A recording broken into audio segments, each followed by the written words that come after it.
భువనేశ్వరి మరియు మంత్రి కొల్లు రవీంద్రల పుట్టినరోజు వేడుకలు. నారా భువనేశ్వరి మరియు మంత్రి కొల్లు రవీంద్ర ఇద్దరి జన్మదిన సందర్భంగా స్థానిక జెడ్పీ ఆఫీస్ నందు వృద్ధాశ్రమంలో వృద్ధుల సమక్షంలో కేక్ కటింగ్ మరియు అన్నదానం నిర్వహించబడింది. ఈ అన్నదాన కార్యక్రమానికి టీడీపీ నాయకులు హరిప్రసాద్ గారు, గోవర్ధన్ రెడ్డి మరియు స్థానిక నేతలు, కార్యకర్తలు పాల్గొని పెద్ద ఎత్తున జన్మదిన వేడుకలు నిర్వహించడం జరిగింది.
ఇట్లా వచ్చే లక్ష్మణ్ ఎట్లా వచ్చేయండి, ఏది కాదు అది పెట్టించుకోండి.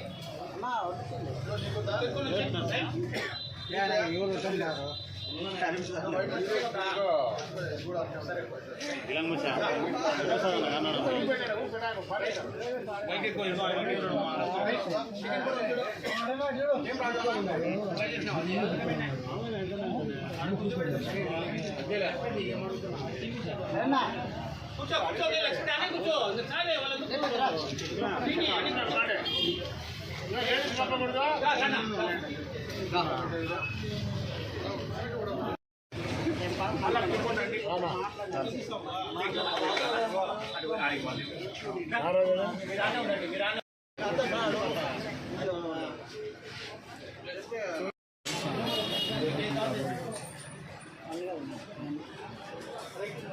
ఏం రవి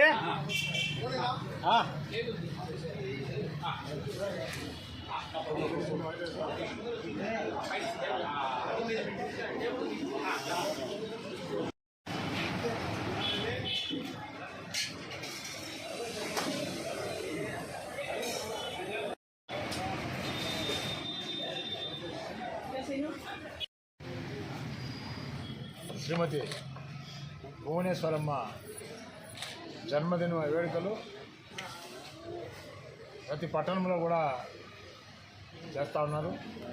అలాగే కడప పట్టణంలో కూడా మరి బడుగు బలహీన వర్గాలు, నిరాశ్రయులైనటువంటి వారి మధ్యలో కేక్ కట్ చేసి భువనేశ్వరమ్మకు ఆ దేవదేవుని ఆశీస్సులు ఉండాలని చెప్పేసి మేమంతా కోరుకుంటా ఉన్నాం. ఏదేమైనా సరే కష్టకాలంలో చంద్రబాబు నాయుడిని రాజమండ్రికి పంపినప్పుడు ఒక మహిళగా ఒక భర్తను కాపాడుకోవాలా, తెలుగుదేశం పార్టీని బతికించాలా అనే ఉద్దేశంతో నిజం గెలవాలి. ఒక మహిళ గతంలో స్వాతంత్రం కోసం ఏ విధంగా మహిళలు పోరాడినారో ఆ విధంగా రాష్ట్రంలో ఈ వైసీపీ పాలన అంతమొందించి తిరిగి తెలుగుదేశం పార్టీ పాలన రావాలనే ఉద్దేశంతోనే ఆమె ప్రతి జిల్లా, ప్రతి నియోజకవర్గం కూడా తిరిగి నిజం గెలవాలి, మనం ఎప్పుడైతే నిజం గెలుస్తుందో అప్పుడు ఈ రాష్ట్ర ప్రభుత్వం మారుతుందనే ఉద్దేశంతోనే ఆమె ఎండనగా వాననగా ప్రతి జిల్లాలో కూడా సభలు, బహిరంగ సభలు పెట్టి తిరగడం. అందువల్ల తెలుగుదేశం పార్టీ విజయానికి ఆమె కూడా ఒక కారణం అని చెప్పి మేము తెలియజేస్తూ ఉన్నాం.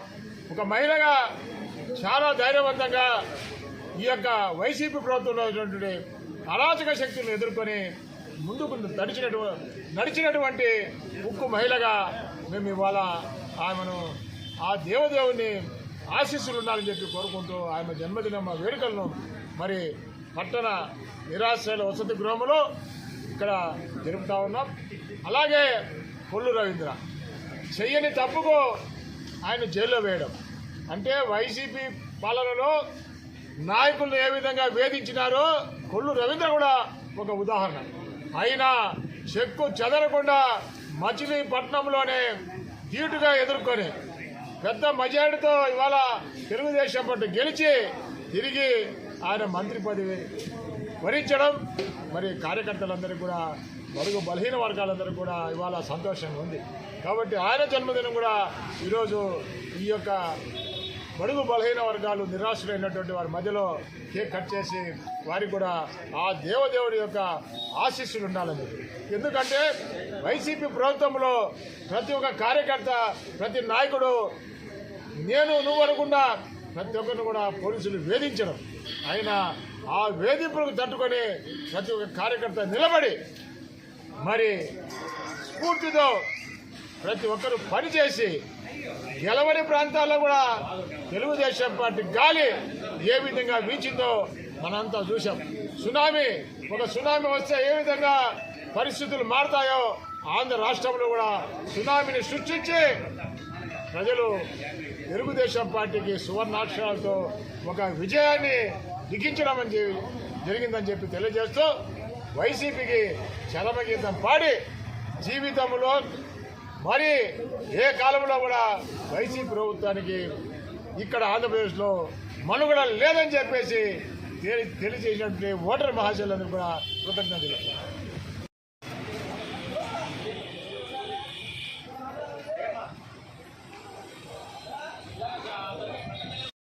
మా ప్రియతమ ముఖ్యమంత్రి గారు నారా చంద్రబాబు నాయుడు గారి శ్రీమతి గారి పుట్టినరోజు సందర్భంగా, అదేవిధంగా బడుగు బలహీన వర్గాల ఆశాజ్యోతి కొల్లు రవీంద్ర గారి బర్త్డే సందర్భంగా